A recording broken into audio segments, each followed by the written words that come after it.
Nous voilà lancés dans une aventure. On venait d'abord de familles industrielles du textile dans le Nord, donc rien à voir avec le lait. On s'est dit, bon, on y va.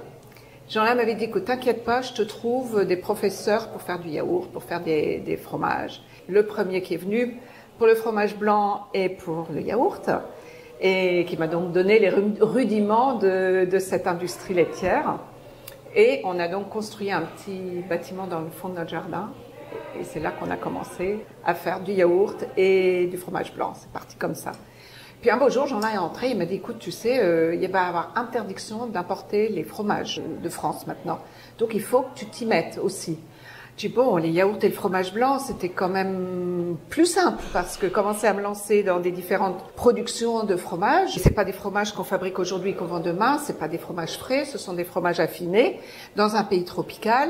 Je l'ai regardé, je dis, je garantis rien, mais je ferai de mon mieux. Et puis donc voilà, on est parti, on a fait venir d'autres fromagers qui étaient plus spécifiques dans la production de fromage.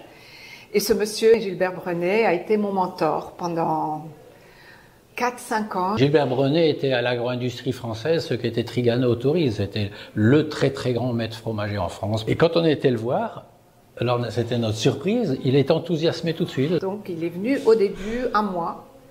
Et au bout d'un mois, nous avions des camemberts à vendre. Nos premiers camemberts, nous les avons faits dans des moules de PVC, les tuyaux là qu'on coupait. On avait fait des trous dedans pour les goûtages. On faisait notre affinage dans une petite glacière en polystyrène parce que notre matériel était encore sous douane. Au fur et à mesure, on a enchaîné sur le brie, sur le caprice, le genre tome et le genre Saint-Nectaire, même le bleu. Vraiment, je n'y connaissais rien. Mais bon, j'étais peut-être une bonne élève, j'étais motivée, je bossais et j'étais persévérante. Et puis, à l'époque, on n'avait pas assez d'argent pour avoir un camion réfrigéré. Donc, les premières commandes qui sont parties au Club Med, vous voyez ces bidons-là, on n'avait pas encore les pots en plastique. Et donc, on faisait du yaourt en vrac et on les mettait dans ces bidons, qu'on mettait dans des espèces de grands conteneurs. Dans des poubelles avec de la glace autour. Dans une poubelle plastique. J'ai pas osé dire que c'était des grandes bassines, ouais, des bassines en plastique, on mettait le bidon dedans, de la glace autour. Et puis voilà, ça partait au Club Med, donc à Punta Cana. À l'époque, il fallait 4 heures, 4 heures et demie pour y arriver. C'était comme ça qu'on a commencé. On a bricolé. Et on a bricolé. Au début, donc, j'étais seule. Comme j'ai quand même pas de formation, ni en microbiologie, ni en lait, ni rien, je me suis approchée de l'université privée ici, la Hunfu, et de là sont venues des jeunes femmes qui m'ont assistée dans la production. Et très vite, ça s'est avéré des femmes très responsables, très minutieuses. Et du coup, notre production, eh bien, elle a tenu la route pendant bientôt 40 et quelques années. Et grâce à ces dominicaines qui ont su comprendre qu'est-ce qu'on cherchait dans nos fromages, sachant que c'était fait avec du lait frais. On utilisait des ferments, on n'utilisait pas de produits chimiques et le lait à chaque fois était différent.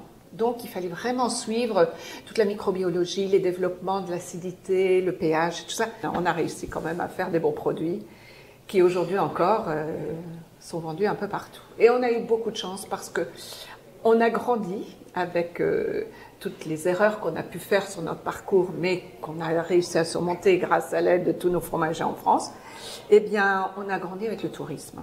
Et donc, c'est ça qui nous a aidés aussi. Parce que s'il avait fallu faire face à 100 hôtels d'un coup, avec des énormes productions, alors là, je pense que ça n'aurait pas été raisonnable. On a toujours été à l'écoute de ce que recherchent les hôtels en fonction du type de tourisme. C'est pas du tout pareil si c'est du tourisme bas de gamme ou haut de gamme, si c'est des Américains, des Européens, Sud-Américains. C'est avec eux que l'entreprise s'est diversifiée. Parce que souvent aussi, ils importaient depuis l'étranger, depuis Miami ou Madrid, des conteneurs entiers de produits qui étaient plus vendables là-bas. Alors tous ces hôtels, tout compris, bon marché ici, c'est ça qu'ils utilisaient. Mais c'était pas des produits locaux. Or, ça leur portait un préjudice au niveau de l'indice de tourisme vert. C'est arrivé au moment où ce tourisme vert commençait à être à la mode. Parce qu'il y a 20 ans, les gens s'en fichaient complètement. On est toujours arrivé au bon moment, si je peux dire, pour attraper le train en marche. On s'est adapté au tourisme. Nous, on a toujours dit non, on n'essaye pas d'être les moins chers. Ce qu'on veut, c'est faire de la qualité et 100% d'approvisionnement local. On est au bon moment parce que on sentait venir que le tourisme tout inclus qu'ils ont commencé ici en République, c'est le premier pays du monde qui a fait des hôtels tout compris. Ils ont compris depuis 7-8 ans qu'il faut faire un tourisme d'un peu plus haut de gamme.